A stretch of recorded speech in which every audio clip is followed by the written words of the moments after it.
Hey guys, I'm back. So I told y'all earlier, I just went on a few seconds ago just to show y'all how to make atole de arroz, rice oatmeal, and it's still cooking in the back, but I'm going to go ahead and get started on dinner because it is getting a little late and we're barely doing dinner right now.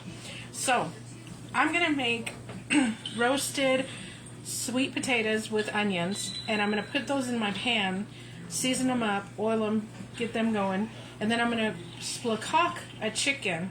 And I'm showing y'all this because some people would like to do this for Thanksgiving because it cooks the turkey a little bit faster, and it's like it cooks everything more evenly.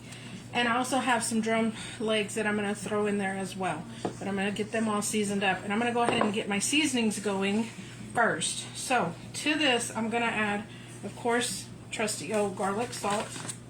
I went ahead and got a measuring cup because I am doing a whole chicken and about a 4-pound bag of no, it might have been like 2.5, I'm sorry, I didn't even see, of turkey legs, and I'm making 6 pounds of sweet potatoes and 2 onions mixed in there. So I do want quite a bit of seasoning. So I'm going to put a whole tablespoon of garlic salt. This one is called The Usual, and it's by Fire and Smoke. It's an all-purpose seasoning. It's a perfect blend of salt, black pepper, rosemary, garlic, lemon, and cayenne. So as you can see, I know it's backwards, but you can just to get an idea of what it looks like. This one is really good because it has all those herbs that I want in there. So I'm going to add, it looks like a lot, guys, but it's going to, again, go throughout all of everything. So 2 tablespoons of this one. I'll put the cap back on my garlic salt because I tend to be clumsy and spill. Move those aside. I need a bigger work area. Also going to add that new one that I got, the all-purpose garlic and onion, black pepper and sea salt. And you're probably thinking, why are you using so many different ones? Well, all of them have like a little bit of different things in them, and mixed together, it saves me from having to mix everything all together. So I'm going to use about a tablespoon of that. This one is a new one that I got too. It's called Rib Rack Spice Rub Chicken. And this is one I used, my brother used this when he smoked some chickens not too long ago. I'm trying to find the ingredients. Sugar, salt, spices, including paprika, onion, garlic powder, yeast extract, rice hulls, extra, and a little bit of turmeric. So I'm going to go ahead and add, it smells delicious too. I'm going to add probably 2 tablespoons of this. Again, it's going to go through everything, guys, so it's not just... And if you're doing this and you want, you can use your own spices. This is just what I have and what I want to use.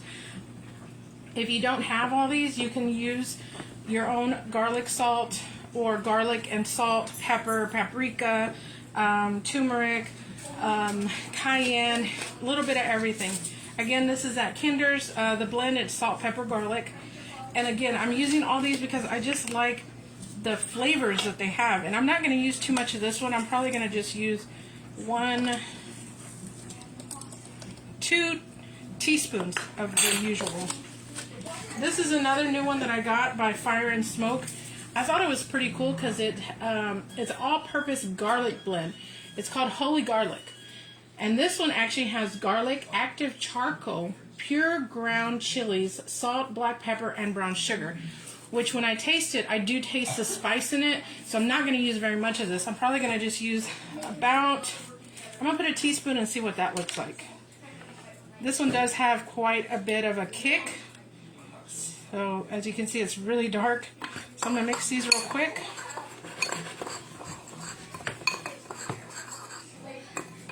Like I said, you can, if you have all the other seasonings, like I don't carry rosemary or thyme or all that on my usual. Sometimes I have had some, but I think I finished them and I just haven't restocked. So I don't know if y'all can see that blend, how it looks a little different. So I'm going to add a little bit more of this. So I'm just going to do about a half more of that. Now that I got my spices, I'm going to go ahead and show y'all. I'm going to spray my pans, and then I'm going to add my sweet potatoes and garlic and onions to it so y'all can see. Let me layer them. I'm going to move that over there. Let me turn the camera down just a little bit.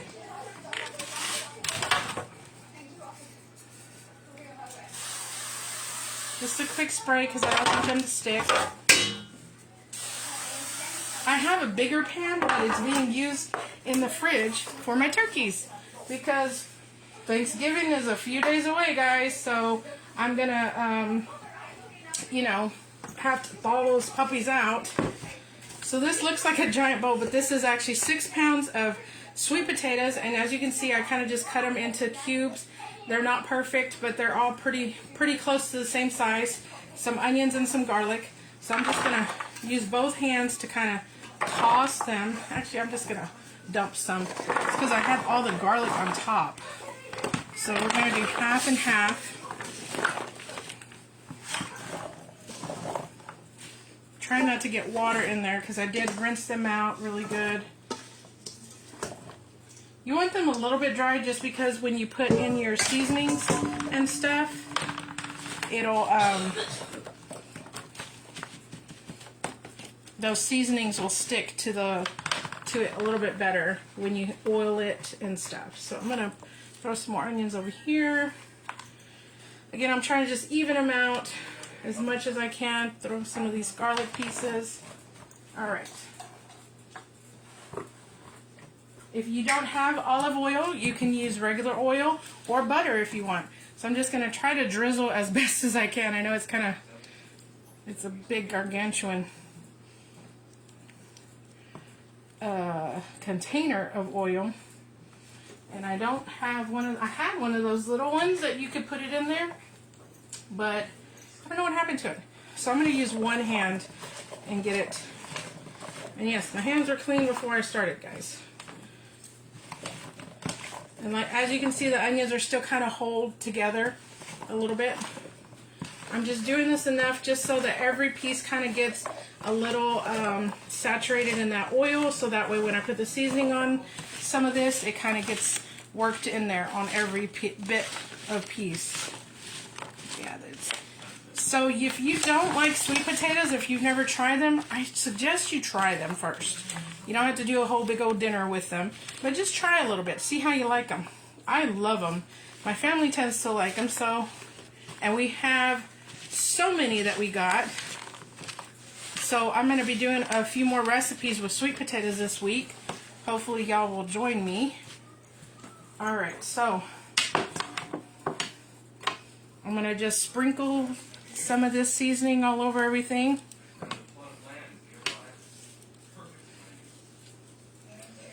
I like to roast my vegetables and roast just because sometimes it's a little easier. You just pop it all in the oven, you let it cook, and then you're done. Versus standing over the stove. And as you can see, I do big batches because I have a big family. So I'm going to just roughly mix that again. As you can see, I didn't use but much of the seasoning on these because I'm going to put more of it on the chicken. And like I said, I'm going to lay those chicken pieces on top of these vegetables. Because the flavor that comes off of the roasted chicken, oh, it's delicious, guys. The sweet potatoes are trying to leave the pan.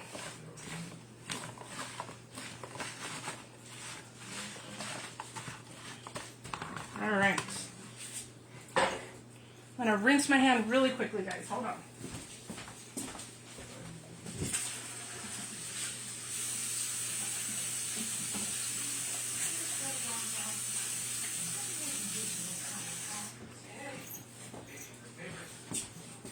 Alright, so I'm going to move these aside. Move this out of the way too. Let's move this over here. Clean up that a little bit. Alright, so this is my big cutting board that I use for everything, I guess. I'm going to wipe it down really quick because I think remnants of seasonings and everything got on it. Alright, so 2 Spatchcock chicken or a turkey. You get a whole turkey or a chicken. I'm going to try to make sure there's no water in it. Alright. So, I would say this is about, I'm not even sure how big this is. Looks like it's got bruises on its booty. Alright. So, you're going to cut, basically spatchcocking a chicken or a turkey is taking out that rib bone in the back. And it's, the first time I did it, it was kind of hard because I didn't, you know, you're learning, and I'm still pretty much learning how to do this. So you can kind of see on the back side where the bone is. And if you look in there, you can kind of see it too. So use some scissors or a knife, but please, please, please be careful when you do this because you can hurt yourself. So I am left-handed, so my brother got me these, but I think they are for right-handed people. So I'm going to try to do it with my right hand. And that's pretty much it. You're just going along, cutting that rib bone out. And you might want to have some knife handy just in case, because you might need a help to cut some of the skin off. As you can see, I'm cutting, but none of that skin's cutting. See?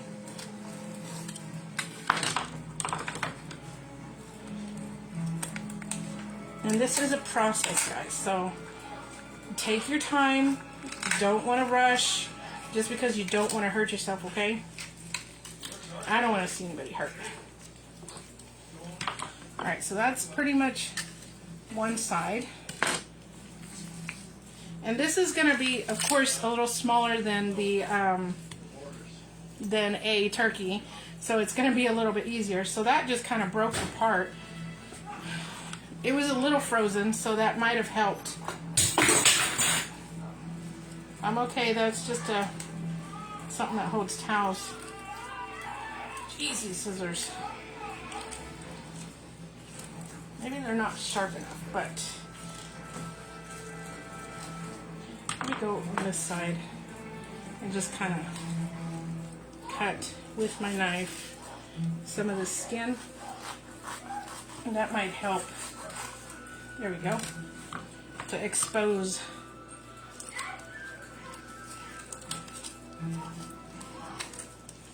You know, if you've seen videos of people doing this, they make it look so easy, don't they? And I kind of want to see what I'm doing, so I'm going to turn it.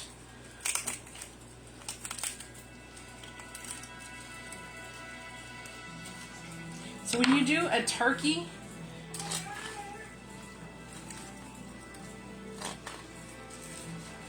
when you're doing the turkey and you have this piece, you can put it in with your neck and you'll have that gravy, that turkey gravy. Just be careful because you will have some little bitty pieces of bone in there.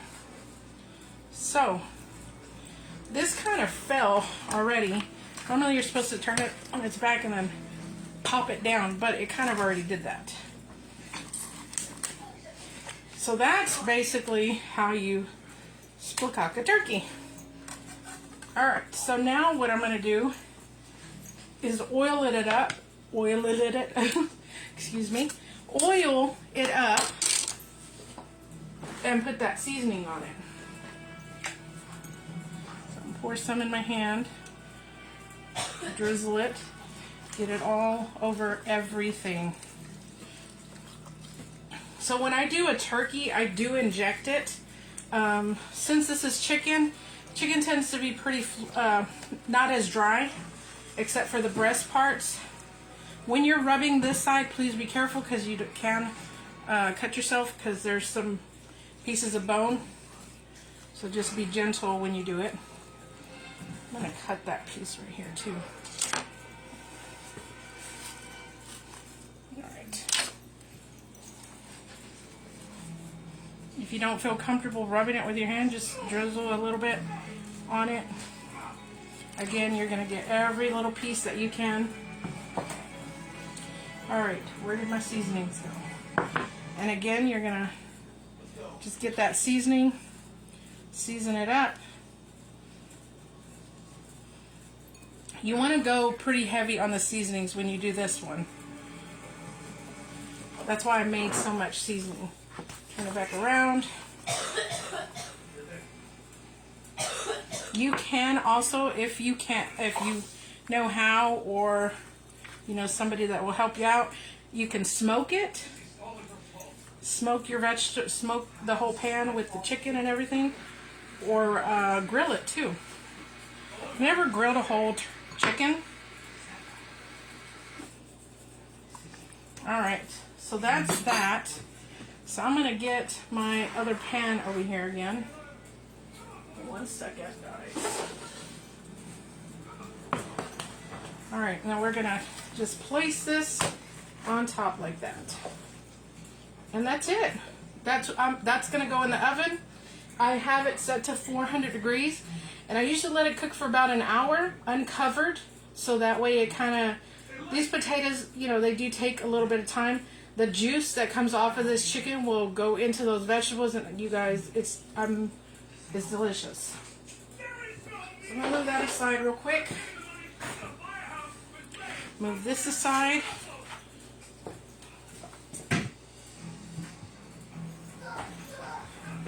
These are the other vegetables, and like I said, I had some chicken, so I'm just gonna put oil in here.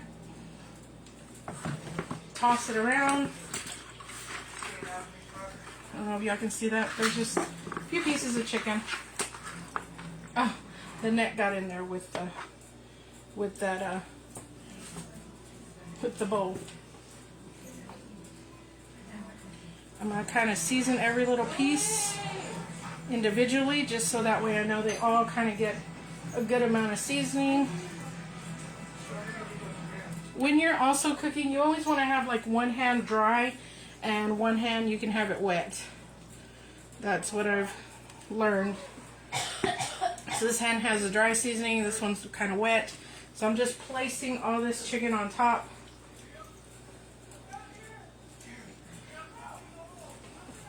And that's it, guys.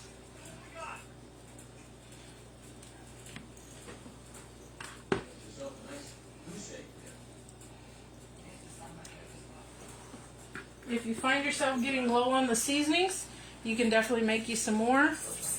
Keep in mind that the vegetables are seasoned too, so like I have some seasoning on my hand, so I'm just going to kind of rub that in there too.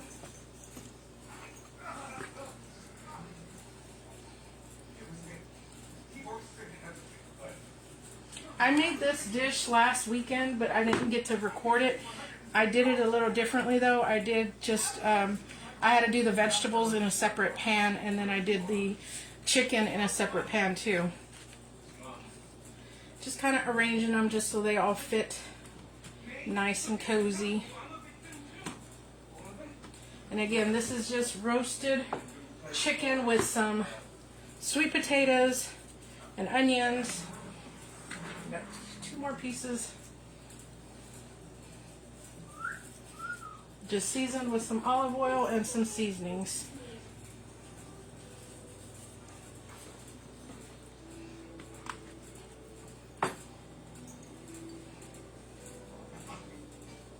That actually was just the right amount of seasonings, guys. Alright, so like I said, my hair is in my face now. I'm going to cook these at 400 degrees for about an hour to start, and then I'll come check on it, see what it looks like. If I think it needs more time, or if I feel like I need to cover it, then I'll do that at that point. But last weekend when I made it, I think it cooked about an hour, and it came out really, really good. The chicken was nice and crispy on the outside, and the vegetables were nice and toasted on the outside and very soft in the middle. You can do this with other vegetables if you don't like sweet potatoes. I did it with potatoes and onions and carrots, I believe, last weekend. So again, just a mixture of vegetables, whatever you like. And if you don't want to do vegetables and you just want to roast your chicken, feel free to do that too. I will try to have the seasonings and everything on my YouTube page. If you haven't yet subscribed, please subscribe. I appreciate everybody watching, and hopefully I'm showing y'all something that y'all didn't know. If y'all know something that I don't, please feel free to tell me. But thank you guys again, and I will post a picture of this once it's all done and show y'all the end results. All right, thanks guys. Bye.